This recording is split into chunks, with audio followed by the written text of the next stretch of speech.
Hello, everybody. Welcome to the Place to Be Reviews, talking about Phase 5. Deadpool 3 sent to production. Ryan Reynolds met with executives at Marvel Studios. They're eyeing a 2022 release date for this film, the third in the franchise. Now, will it get that homogenized treatment and be watered down for Disney? I don't know yet. Only time will tell on that. We hope not, though. Second project, Ant-Man 3. Pym Particle Productions LLC was formed a little over a month ago, and it's been sent to production with filming set to take place in the summer of 2021. They weren't sure if they were going to do a cinematic release, put it on Disney Plus in the form of a show, but ultimately they decided to go with a full cinematic release, which I could not be happier about. This film absolutely deserved to get made because who doesn't love Paul Rudd as Ant-Man? Really? Captain America 4 is next on the docket. That was sent to production. Anthony Mackie takes over the role of Captain America. That's right, Falcon Sam Wilson. As in the comics, he is now Captain America after the events of Endgame. Now, this will also ultimately follow the events of Falcon and the Winter Soldier on Disney Plus, which airs at the end of 2020. I absolutely love this idea, as I really like Anthony Mackie and his character of Falcon. Black Widow's next. This is set to be or rumored to be a trilogy, a prequel type trilogy now. This was hinted by Scarlett Johansson in an interview she recently did, so we will be really looking forward to seeing what they're going to do with this. I personally don't see the merit in this. This movie should have been made after the events of the first Avengers, but who am I? Just some guy on YouTube, right? Apparently so. I don't know, though. Black Panther 2, another one I'm excited about. This is previously confirmed. Ryan Coogler is working on it right now. This is slated as the first cinematic release of Phase 5 on May 6, 2022. Rumors for months that Namor the Submariner would be the antagonist to T'Challa. This was broke on We Got This Covered, and a few other sites have kind of talked about that ad nauseum, with really not much being revealed because that's what the Access Media does. They just kind of push it out there. But yeah, here's a little mock fan art that was made of Black Panther 2 Kings, which would be Namor and T'Challa. Namor is the Marvel's King of Atlantis, kind of the opposite version of what Aquaman is in DC. Fantastic Four next. They have to get this one out. They cannot let this property lay dormant for too long. Yeah, you say we just had Fan Four Stick in 2015, but that really is kind of more of a guilty pleasure movie for some of my friends, and that's a nod to one of my subscribers and a guest on the program.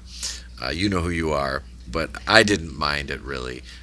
So I'm really looking forward to seeing what they do with Fantastic Four moving forward in the MCU and how they will tie that in, make them probably the lead instead of the Avengers right now, because we don't have the Avengers. Speaking of the Avengers, the new Avengers, this could be one of the Spider-Man crossover films. I talked about a team of the new Avengers led by Cat Pan Mediocre, Lady Thor, Doctor Strange, Black Panther, Spider-Man, Falcon as Captain America, and Blade. This rumor was put up by Showbiz Cheat Sheet.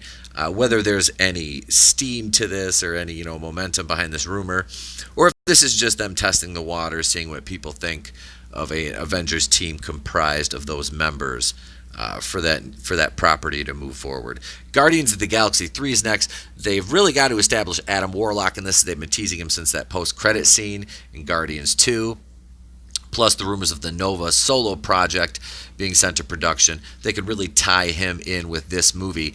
And this could be an indicator what kind of role he's going to play in Guardians of the Galaxy 3. James Gunn is set to begin work as soon as he wraps up Suicide Squad 2 for DC Warner Brothers.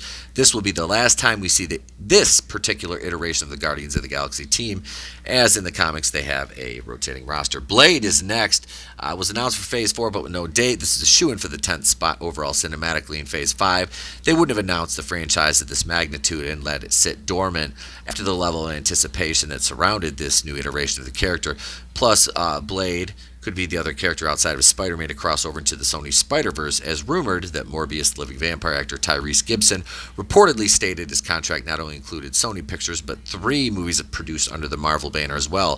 This is only a rumor at this time. And then we go back to recap of Phase 4, with Black Widow getting a May 1st, 2020 release, and that possibly being a trilogy now.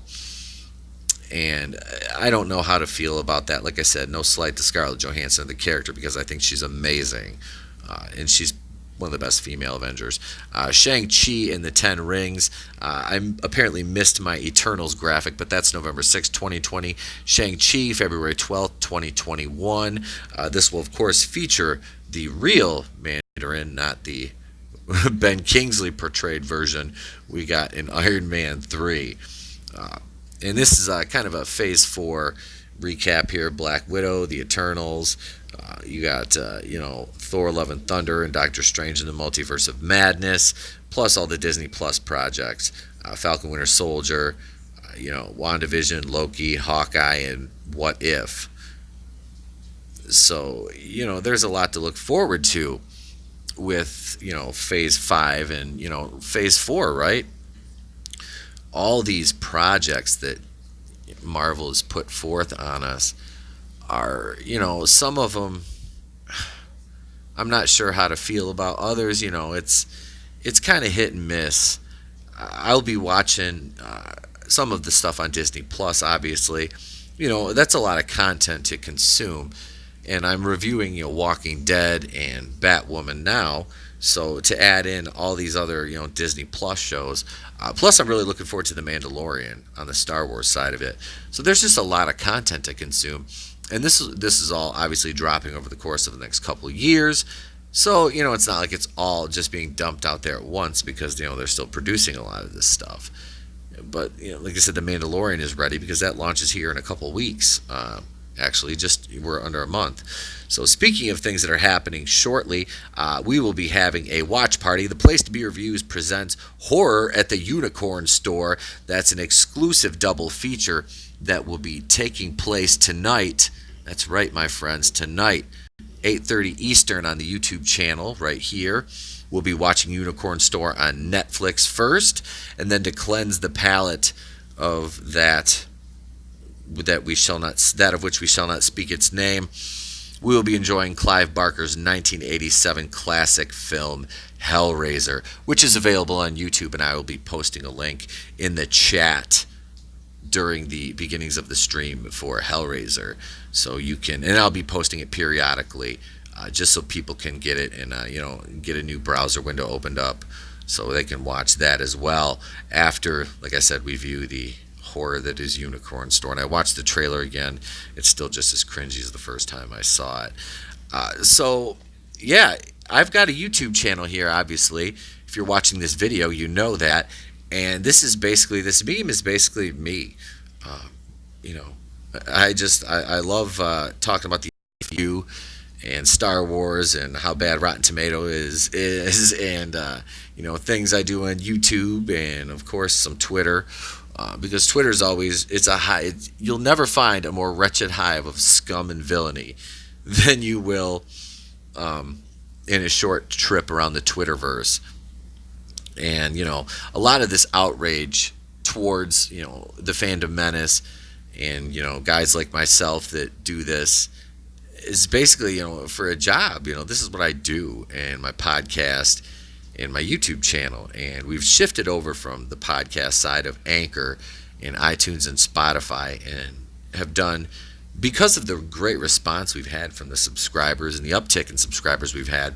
And I'd like to take this opportunity to ask you to please consider subscribing to the channel, as that's the only way we can grow it with your help. And I'm not asking for any money. We're not asking for that. We just want you to subscribe. And remember to come back tonight and check out the Unicorn Store Watch Party. I'm Etepo of the Place to Be Reviews. I've been here with all of yous, and I'm reminding you, if I don't see you, have a great day and a pleasant tomorrow.